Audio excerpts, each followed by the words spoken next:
சொல்லு. அடுக்கமா இருந்தா நம்ம வந்து நல்லது. அடங்காம இருந்தா நம்மளுக்கு எப்பவுமே நல்லதே கிடையாது, கெட்டது தான் நடக்கும்.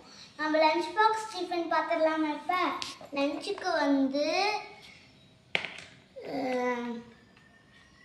லேடிஸ் ஃபிங்கர் சாப்பாடு, அப்புறம் வந்து